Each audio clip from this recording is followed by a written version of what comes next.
মাঝে মাঝে আল্লাহ আমাদেরকে দুঃখ কষ্ট দিয়ে পরীক্ষা করতে চান, এগুলো আমাদের জন্য খারাপ নয়। এই দুঃখ কষ্ট বিপদ আমাদের কোমরকে সোজা করে, আমাদের পায়ের মাটিকে শক্ত করে। চিল্লায় বলেন ঠিক কিনা?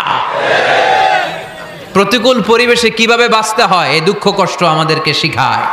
এজন্য মুমিন বান্দার বৈশিষ্ট্য হচ্ছে দুঃখ কষ্ট বেদনা জ্বালা এগুলোতে সে আপসেট হয় না, সে হাল ছেড়ে দেয় না, সে ভরসা রাখে একজনের উপর। চিল্লায় বলতে হবে তিনি কে? কারণ মুমিন জানে রাত্রি যত গভীর হয় অন্ধকার তমানিসা ভেদ করে সুবহে সাদিক হয়। মুমিন জানে গর্ভবতী নারীর পেটের ব্যথা যেই দিন বাড়তে থাকে ওই দিনই নতুন মেহমান আগমনের সময় ঘনাতে থাকে।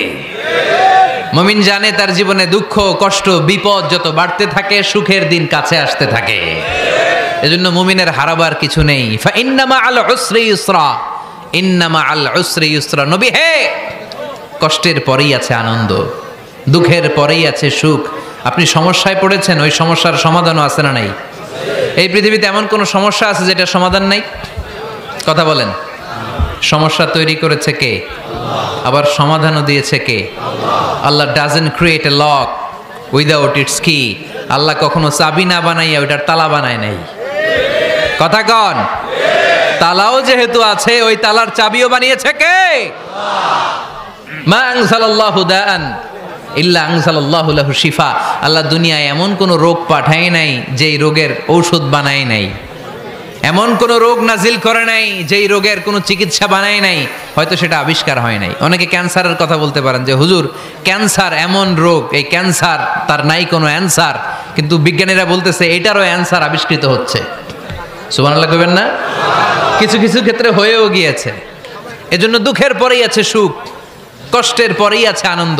এই দুনিয়াটাই এরকম, কষ্টের পরই আনন্দ। দেখবেন তারাবির নামাজ 20 রাকাত পড়তে কষ্ট লাগে না?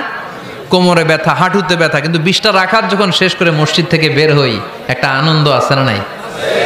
কষ্ট করে পরীক্ষার জন্য প্রিপারেশন নিলেন আপনি কয়েক মাস, কিন্তু ফলাফল যখন ভালো হয় তখন একটা আনন্দ আছে না নাই? সারাদিন রোজা রাখলেন রমজানে, কি কষ্ট, তৃষ্ণায় গলা ফেটে যায়, কিন্তু ইফতারির সময় যখন রুহাবজা শরবতটা খাই কেমন লাগে? একটা আনন্দ আছে না নাই? এজন্য আল্লাহ বললেন فَإِنَّ مَعَ الْعُسْرِ يُسْرًا إِنَّ مَعَ الْعُسْرِ يُسْرًا। ও নবী, কষ্টের দিন মক্কায় অল্প কিছু দিন, মদিনাতে আনন্দের দিন অপেক্ষা করছে।